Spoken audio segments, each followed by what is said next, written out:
So this isn't just a regular DIY video. This is going to be long. So if you're one of those people that don't like long-winded explanations, you can always hit the fast forward or 10 times the speed. All right, so we have this vintage 1930s nightlight, but it came with no wire. And a lot of times you'll find these with no wire. So I rewired it myself, not being an electrician. I didn't do a very neat job. So the problem is that these things have holes in the side of it. And let me just turn it over. And it's very hard to rewire a lamp, especially something that has to stand. Like you see this, if I would have wired it without putting it in the hole, it's going to actually topple over. We have to get the cord inside there. So that's where the issue arose. And I did it, I rewired it, but it looks really, really amateurish. So we're going to redo it again, and I'm going to explain what you need and what you can do and troubleshooting and so on and so forth. So let's get started. In this video, we're going to, when we're successful, yes, I'm going to actually say we will be successful, I'm going to explain the history of these perfume lamps from the 1930s. You're going to want to know the products they used. If you're on YouTube watching this, I can put links in the description beneath the video. If you're on TikTok, I can't. So follow me over at Futures Past 1, at Futures Past, one word, 1, on YouTube, and you can get the parts that you may need to rewire it. It doesn't even have to be one of these Scotty lamps. It could be a little blow mold, old vintage blow mold decoration, those Dickens village houses, and other kinds of small lamps. This is not a large lamp.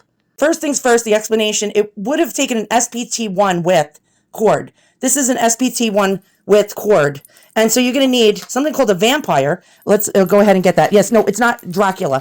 It's these things, these cords. These are for SPT1 small table lamps. They have larger SPT2 and so forth. But white is not going to match because I decided I'm going to change the plug color to black. So I found this nifty vampire clip plug on Amazon. And so you can splice, well, you can cut your plug to feed it inside here and then create a whole new plug. So let's go ahead. The second problem, if you have a porcelain figure and it has these little holes that you're going to thread the cord through, you don't want the cord to actually chip the porcelain. So you need some kind of buffer. And I bought some kit on Amazon, but I did not know what the size the hole was going to be because this was on its way from eBay. And it turned out the grommet, the rubber grommet, did not fit the hole. The smallest one was, I had to cut it in half. But this was actually not a bad thing. But now we need black, so let's get black. And I found smaller ones this time that may fit this. If not, we can modify it by cutting it.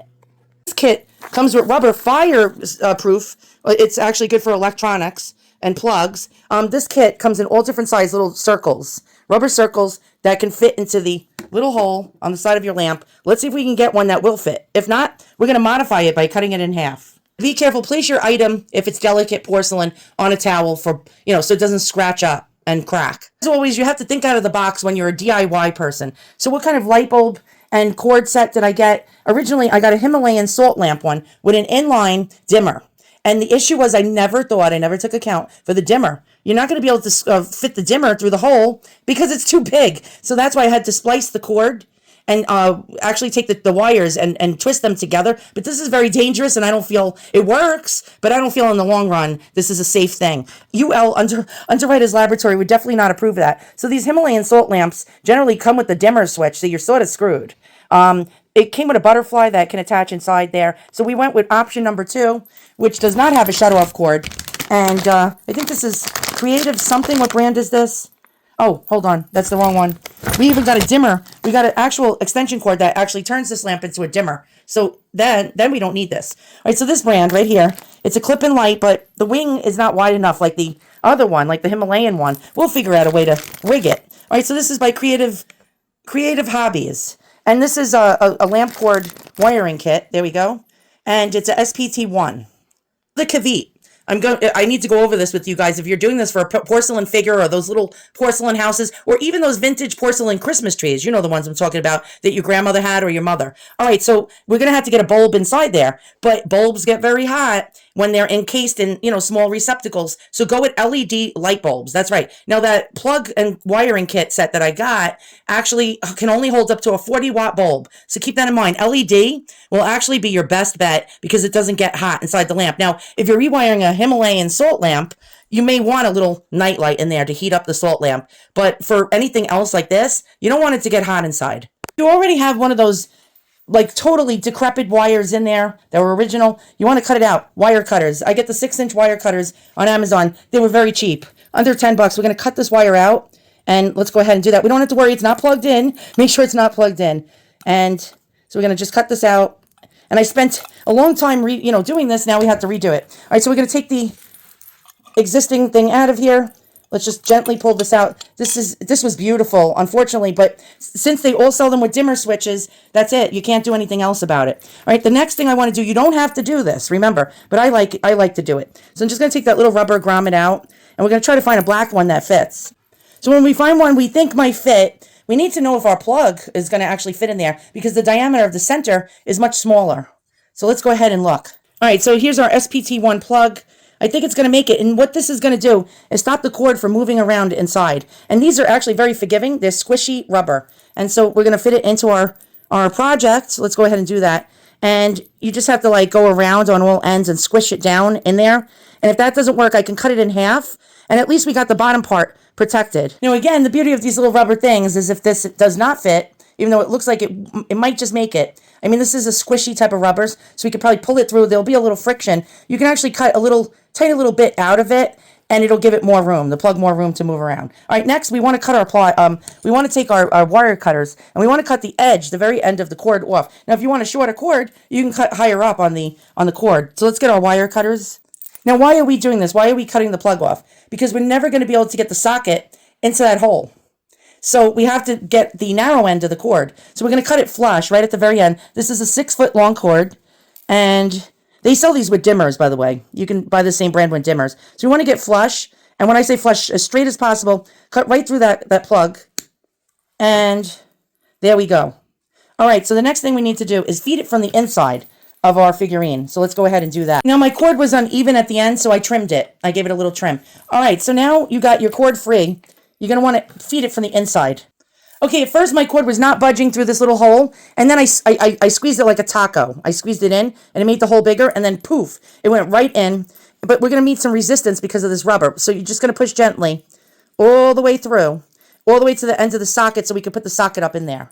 Now this wiring kit has a lot of very good reviews on Amazon. Other brands that look identical to this don't. The only caveat, a lot of people complain that it does not have an off switch on it. So to shut your lamp off, you have to unplug it. But that's why we got this product, which I will show you. It's a dimmer switch. So I'm going to actually open it and show you. Now, there's a lot of dimmer switchers, dimmer extension cord switches you can get on Amazon. This one was only 3 feet long. The other one's 6 feet long. But the way this works is it just gives you, 3 feet for the dimmer to reach the counter, well, your nightstand. So you're going to plug your cord in here.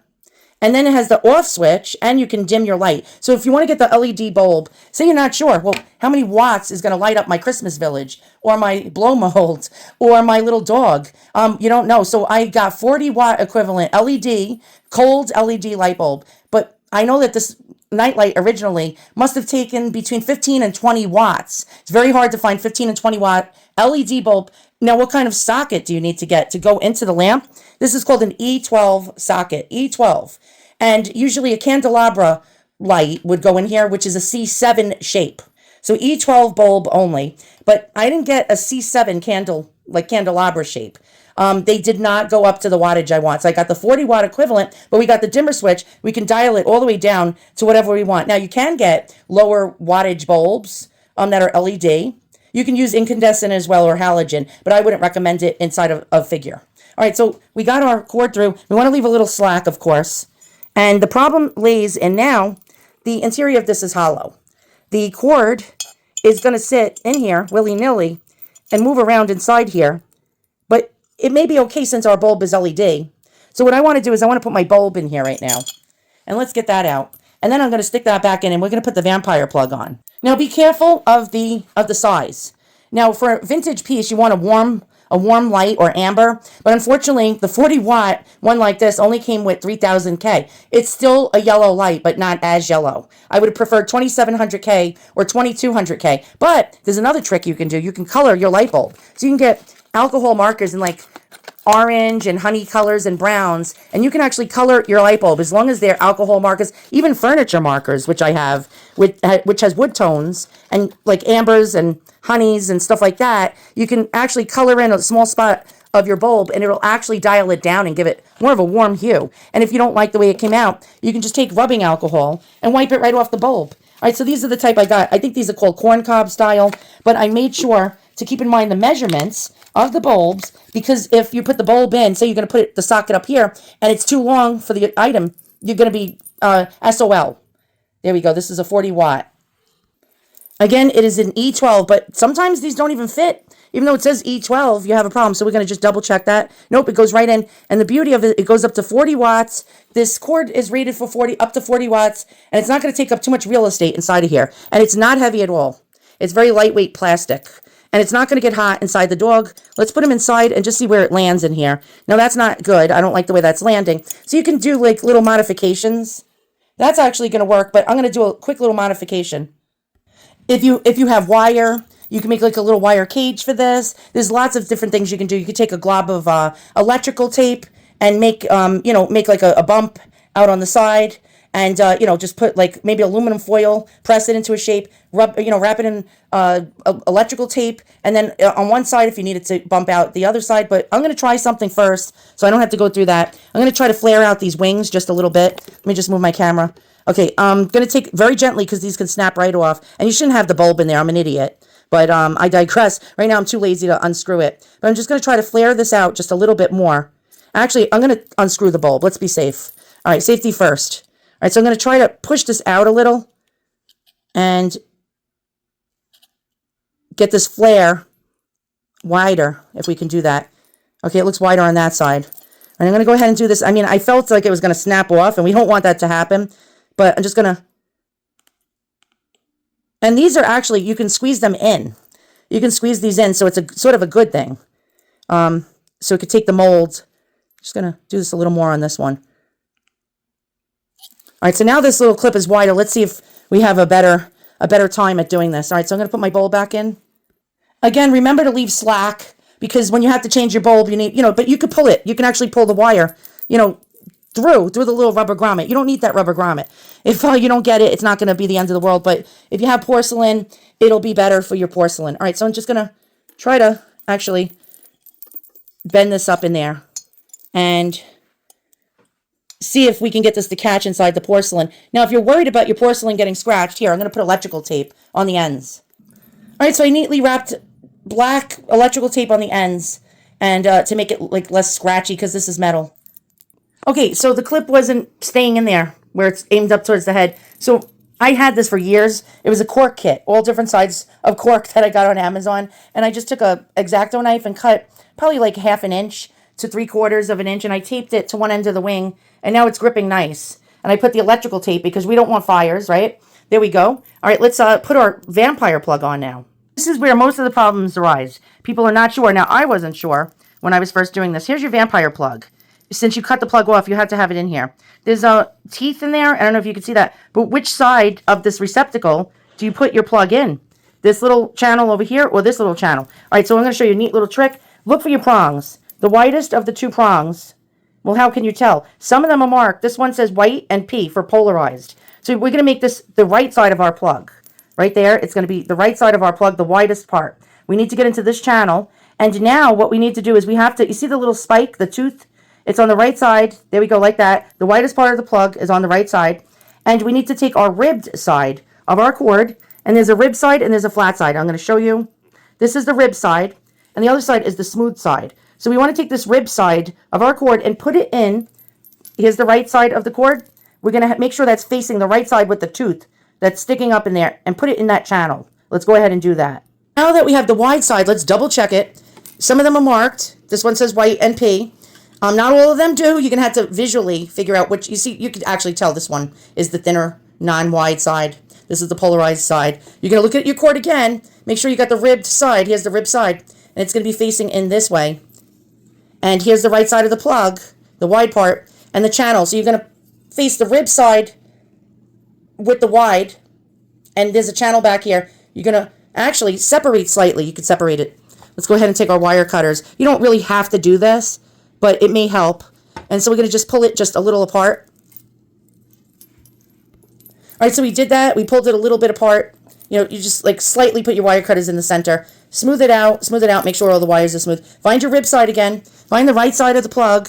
And we had it wrong. So there's the right side of the plug. And we're going to turn, here, that's right. And then we're going to turn to our ribbed side and put it into our channel. And let's go ahead and do that. And we're going to push it into that channel as much as we can. And then we're going to push it as we push down. And we're going to push this down into this receptacle. It's going to click into place. That tooth has to pierce this. And this cover is going to help do that. So you're going to look, when you're putting your cover on, there's a tab there. That's not the side. You're going to look for the side that's free and open. And you're going to slide this across. Now, sometimes people have trouble sliding it across. What you can do is take your wire cutters, the handle of your wire cutters, and just slide it across this way. So let's go ahead. We could do that. And this is pushing, this act of doing this is pushing down the prong into your cord right now as we speak. And it's very hard. I'm telling you, it's very hard to get this slid across. And if you didn't have your handy dandy grippers over here, you would probably not be able to do this. Make sure it's flush. I just want to do it just a tad bit more. And now we're going to try to plug our dog in without the dimmer first and see if it plugs in, if it works. If it doesn't, we can move down on the cord and do it again. All right, so I tested the regular cord. Now, the dimmer doesn't add length to your cord.